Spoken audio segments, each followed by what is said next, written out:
All right, we're here at Marc Daniel Nelson's house. Let's go check it out. No vacancy. Dang it. I was a little bit late.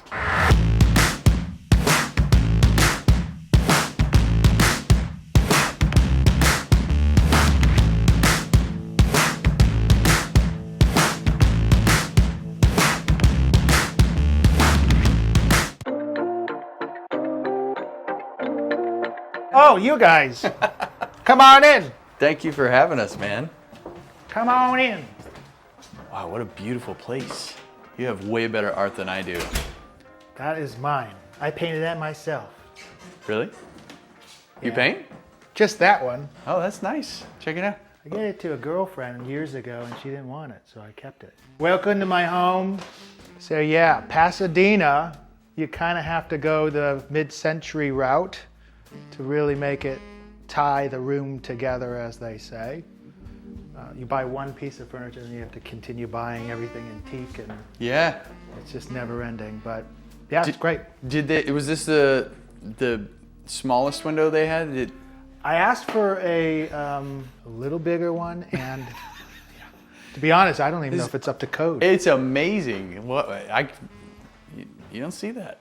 This is a beautiful piece. I immediately go to amp heads, and maybe you could squeeze two on one shelf. Can you fit in here? Oh yeah, Guitar head? 100%. It's great. Most of these books are recording or Beatles books.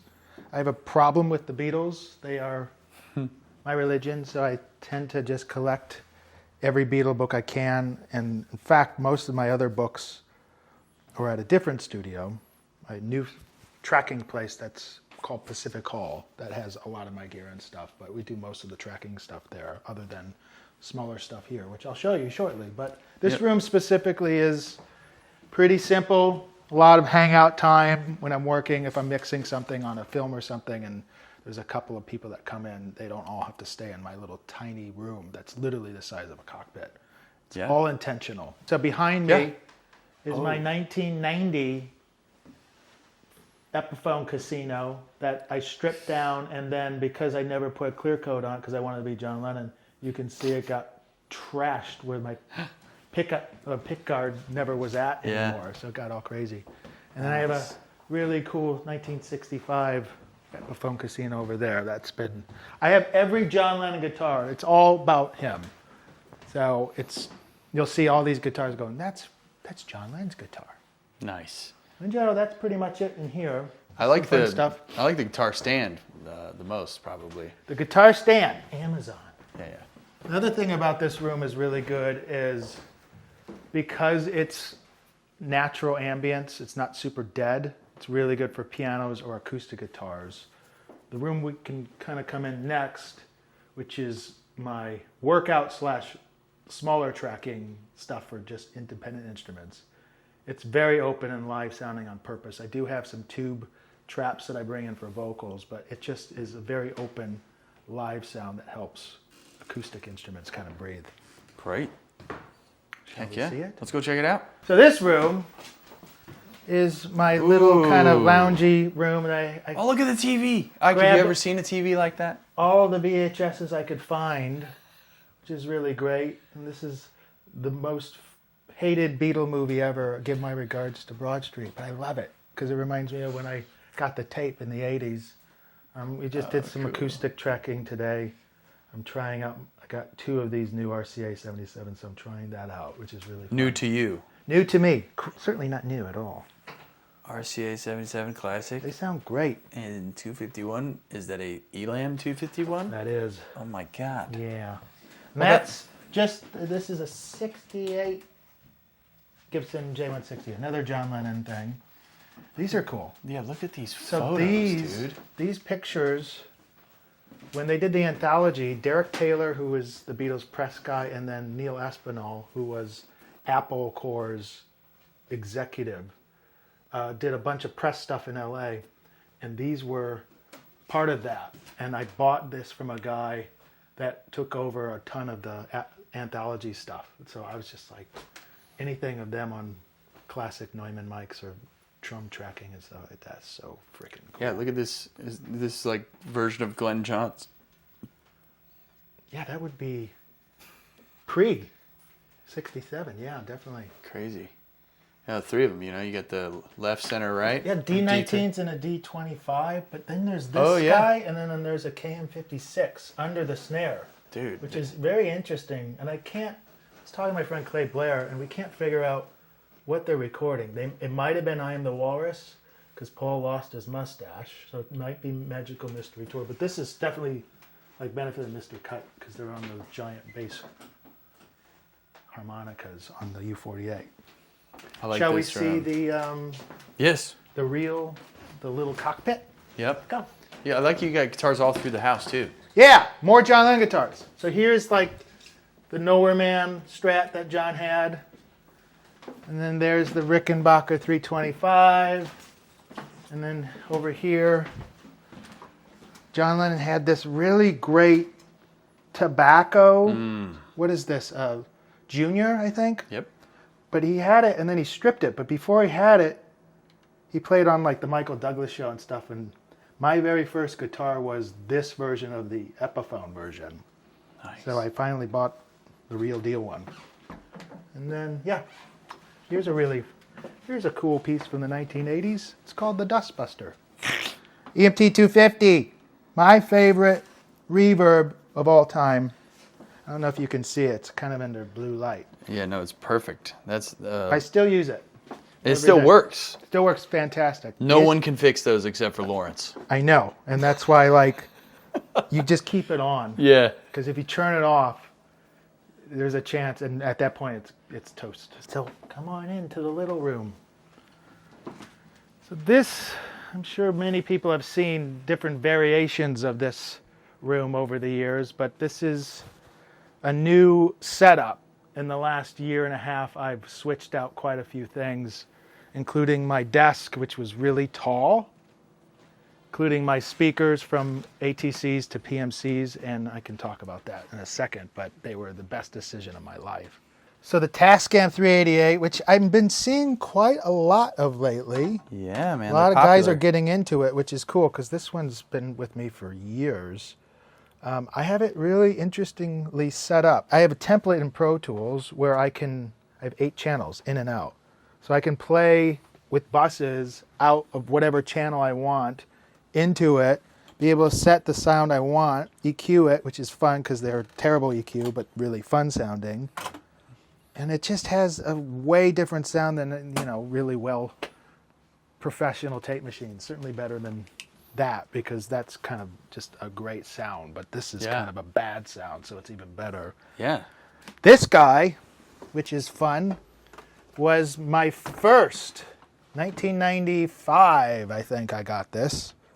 In fact, I think the very first recording my best friend and I made, it says first recording 1995 in it. Still works. I still use it for fun. I have to get a snake to use it, but it's still really fun. It smells like my old basement, which is really interesting. Whoa, memories just come Here's flooding your back. book you were talking about. So there was 4 bedrooms here, and I needed to put a bedroom, like a control room in one of the rooms, and there's a big one, and I was like, it'd be nice to have a bigger space, but there was something about, because I spend 80% of myself here versus having clients in, to just have it where it's like a cockpit where I can pretty much reach anything. I can switch in and out of stuff, and it sounds surprisingly incredible, which is very weird considering it's a square room. These speakers are very large. Yeah. It works really. I really lucked out, because over the years I've probably been in 4 or 5 different rooms, and every room is different, and it always sounds different, and it kills you. So I lucked out on that one. Who makes this desk and these racks? Is it the same company, person, or is it different? So my friend Phil at JF Fixtures designed this desk. I designed it, laid out, and then he put it in CAD and set it all up. I have a problem with teak, so everything has, all the racks are the same. I had the Tascam wrapped in it. I think it's kind of a timeless wood, so it just always looks good. It's the cool thing about this desk, though, because most traditional desks are so high. I know. that you're getting, and the way that it's not slick, it's kind of grippy. So it's not super reflective in the sense of the speakers bouncing crazily, but it's just, for me, working in the center moment, over the years you kind of put a desk in way, and then you have to deal with having issues with the speakers kind of reflecting and having comb filtering and stuff. I just wanted something that was low, that still reminded me of a studio console sidecar desk with the SSL UF8, which I use religiously at this point. And everything that's close up to me. I just switched back over to the Apogee Symphony, the newest one, the Symphony 2 Special Edition. But it's been incredible because it allows 32. So I can do my summing with my API sidecar, which I'll talk about in a minute. I can do the Tascam stuff. I can connect all my gear that I need, use it interface-wise, super easy, super fast. I think it's just being able to kind of treat this room, I don't want to say it like a mastering room, but in terms just treating things as like really hyper detail is so critical. And I was on ATCs for 10 years, and I loved them, but I was just fighting something with the low end. And Michael over at PMC said, if we bring over a pair of 8s, set it up, tune it to your room, would you keep them for 30 days? And I said, okay, yeah. And it took like 2 days to say, how am I going to sell my ATCs? And this is weird because I kind of vouched that I was never going to do that. And since then, it's been about 8 months. Every mastering engineer has asked what I've changed. Like my notes are just really great. So it's just finally a new pair of speakers that I'm super happy with. And I don't know if it's because ATCs are phenomenal speakers when you're listening to music on speakers, but for some reason these PMCs just translate so well to in-ears and stuff like that, that it's just been great. On top of it, you hear like 20 hertz, which is so much more fun. Is there a patch bay somewhere? I don't have a patch bay. If you can see right here, this is just like a nice relay, very high quality switcher that's the Fairchild AT101. This is my multi-band tube tech, and then actually this is the tape machine. So if I'm playing and I want to record, I can just hit that insert, and now I'm going in and out of the tape machine, which beautiful. Is really cool. I'm not a huge patch pay guy because I've had so many issues unless I'm tracking in a bigger studio with a console and stuff. Mm-hmm. It's just trying to do straight line. I mean, that was kind of the rule. Doug Sachs and Bill Schnee were all about, less is more, and if you don't need to put something in the path, try to avoid that. So I was trying to stay with that kind of mentality. It's easier because I'm only doing 1 or 2 channels here at a time. Yeah. It's really easy to just plug in an XLR cable and then start running. Okay, but you have some other external gear. Are these connected direct in and out to the interface as hardware inserts? Some of them are. So if I remember correctly, so I have my Shadow Hills is out at Pacific Hall now, because now we're doing a lot of tracking there and stuff. So I took a ton of gear there. That was definitely on an insert for my piano. The Audioscape BA6A is on a Pro Tools insert. This little piece is super cool. So this is one of like 12 Neve compressors. This is the very first compressor Rupert Neve designed in 1967. It's the 2252. It's a germanium compressor. It's before the 2254 or the 33609. It's a diode. It sounds extremely explosive and very cool. At the era, the reason why they had to change it to the 2254 with a silicon diode was because they were trying to pitch it to BBC and stuff to put in all their consoles, and it was way too aggressive sounding, and they didn't like it, so they upped it to a different version. But now, this came out of Wessex Studios in London that did The Clash and The Pretenders and Sex Pistols and all these insanely big punk albums. And part of that is they had 2 of these, and it's just very explosive, very unique sound. Really cool.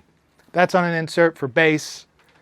And the tube tech down here, which is the multi-band SMC2B master version, so it's stepped, is my main kind of stereo bus still. It's always been my favorite since working under Bill Schnee, because Bill Schnee, Al Schmidt, Ed Cherney, all these guys were using this really interesting tube tech multiband on the stereo bus, and it's just kind of one of those things that creates wave sound, and you just use it very lightly. It's great. And then I pick up with the Lavery, the Savitar, yeah, classic. which is kind of a great little converter to pick up on, and the Bercasti M7, I still use that, and the 250 for real reverbs, which is fun. The Lynx is kind of an older thing. I just have it as a digital I/O at this point. Okay. That's going to be on its way out. I used to love it. It's a little finicky sometimes. So since I've gotten the Apogee the last few months, it's kind of been off, other than a kind of an AES box at this point. Cool. But eventually that will go. So anyone that knows anything about me knows that I have a plugin called a 455, which is what this is based off of. This is the first 8 buckets of the Sausalito Record Plant Studio B API. It recorded Rumors, Songs of Key of Life, a bunch of Huey Lewis, Prince. Really historical, but the modules are very unique. The transformers in this compared to other kind of late 70s APIs, it's not the same. Okay. And it's very specific, kind of the API sound is kind of forward and not hard, but very open and forward sounding. It definitely has that sound, and it has great 550s. So I still use this for summing, but I did make that plugin. So this is it. Oh, cool. So essentially, it's a stereo processor that we were able to get, if you see here, 8-channel, the sound of summing in a stereo processor, because obviously a lot of these summing plugins you have to put like 18 instances on as inserts and stuff, and this, we got it pretty darn perfect. And another fun thing is, you see, that's Willie and that's Atticus. These were converters when we were doing the modeling. So Willie is the Lavery. Oh, cool. And then Atticus is the JCF Latte, which I have at the other studio now. This line amp is the AT101, which, if anyone doesn't know this, this is a almost point-to-point replica. Real tubes, 6386 tubes, all transformer-based, probably 10 transformers, 25 tubes, 670 Fairchild, as close as you will ever get. And the cool part is, I don't love using compression on it unless I'm doing tracking or something. I just like the way the amplifier sounds running into it. So I can pop that into my 2-bus just as an amplifier. And on the plugin, that's essentially just that setting for fun. And then it's got an EQ and stuff. But in general, that's kind of that setup. Love it. I still like to use this every once in a while because it's just still fun to kind of come over and use the 550 EQs for real. I think Andrew and I were talking about this. It's just fun to start turning knobs again. It's one of those things that we kind of get away from when you're sitting in a universe that is just all here, touching stuff and not moving your head. You don't do a lot of that anymore. So I'm trying to incorporate that with tape machine and stuff like that. Even though I have a tape plugin too, it's just fun to just hit play and watch it go, because it just makes you feel inspired, which I think is the most important thing, which probably goes to why I have toys everywhere. This stuff is from when I was a kid. This great. one was recently given to me by my friend Marlene, this robot right here. Gizmo over there. Original Star Wars figures from the mailman. Wow. I remember, it was like 85, my mailman gave me 4 of those. It was amazing. Probably worth $8 now. Let's see. Microphones. I'm a huge tube microphone fan. Like, huge to a point. My favorite microphone of all time is the U47 Neumann. This is a 53. It's the best one I've ever heard recently. And then this is a 269. And if you don't know what a 269 is, essentially it's an AC 701 and a 67. So it has a lot more air. and it's probably one of the best sounding vocal mics ever. That's an OG. Another Audioscape 33609. I do have a lot of their stuff because I just believe in it. It's such well-made gear, and it sounds so good. My little collection of 8mm cameras.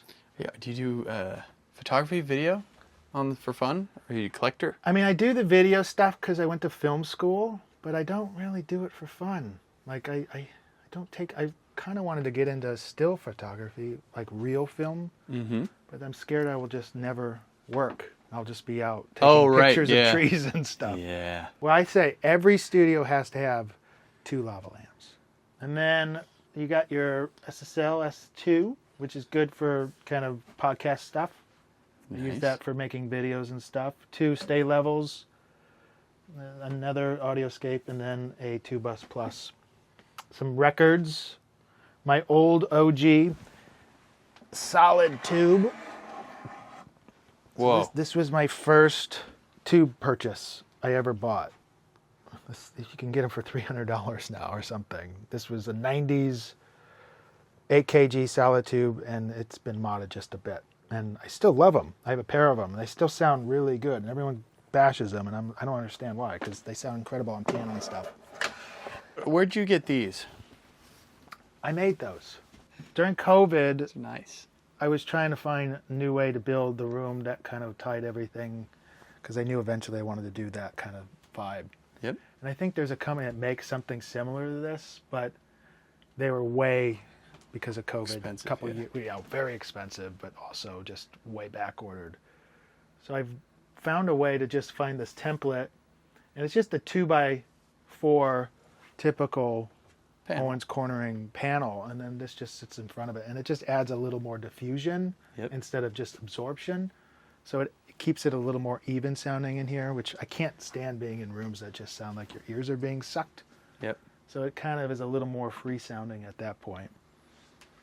But other than that, it's pretty close to the whole thing. room. I'm gonna just, for anyone who possibly might ever be interested in making videos themselves, I admire that you have things ready to go, always beautiful. Well, it looks nice. That's important to me. Yeah. You have some lights above the speakers here, which are tremendously helpful to see you on video. During that time when I was doing a ton of video, I hate cables. Yeah. I have a problem with seeing studios or seeing consoles that you can see through and cables everywhere. So I'm really anal. If you see, that's all the cables right there. Yep. Can barely, and then that's Respect. it too. So I was like, how can I set up my system where I have the lights always set up, hidden cables. I have a Sony A7 here and then a ZV-1 here for my side camera. They're always locked in. I have a monitor here, which has a movie on right now, so I can watch. Funny enough, I can switch this into... You got it on a switcher? A switcher where I can just, when I'm working, watch a silly movie. This is also connected to my cameras, so I can stream deck it in real time and see that I'm actually in frame. And that my light, I can do my lighting really quickly with my phone app. So it's really fast and easy, and to be honest, you don't notice it when it's off, so that's good. These remind me of like the quick releases on mic stands. But it's just a little quick thing for the camera so you can take them off and get the cards out. It's really good. And fast. Where did you get that cool clock? Amazon. Oh, okay. We're on an Amazon final This is not. run. This is. My dad was a fossil dinosaur bone hunter. So that's what that was. There's another one in the, that's probably 1 million years old, literally. There's another fish out there that's that old. This is my thing. When you're making music and you're all alone, you got to have things to inspire you for a second. That's why I will have like an old movie playing while I'm mixing it. The best part about these things is you can just take a peek at it, keep the sound off, and then you're right back in. You're like flushing your brain. The other stuff is to have these little fun toys, at least from my childhood. It just kind of reminds you that you're in this kind of safe space. It's funny because I had to have my desk altered a little bit last week. And so they had to come pick up the desk and take it down to the shop to do the alterations. And having someone come and take everything out, it emotionally, because this is supposed to be your safest place in the world. Yeah. Kind of this is my favorite place. So when it's not completely there, or you don't see things that remind you, this was at my lake house growing up, this was my grandfather's, all the way down. Everything has its own story, kind of a thing. Yep. I think it's just a reminder of what we're doing and why we do it. Yep. One thing, real quick. This TV. Okay, so it took forever to find the right monitor that was a computer monitor that didn't look like a TV. The cool thing about this one, finding this TV, which is just called a Samsung frame, but the quality of the way it is, it's a satin kind of flat screen, so it's not shiny, because there's something about the way that the hyper blue works on some TVs that you just can't. You have to just like take a breather for a second. I wanted simple, because obviously putting something in between your speakers, you're going to have an issue there. Yep. So I bought one of those Apple flat satin studio monitors, and it was great. It was big, but even here, it was like this big. Then you got it hitting your tweeters, hitting it. I don't know. There's something out of the way. It keeps it nice and clean. Definitely. The colors are cool. Yeah. Yeah, it just works really great. Beautiful. Very critical. Well, thank you for showing us your studio. Go click his stuff. You don't have anything.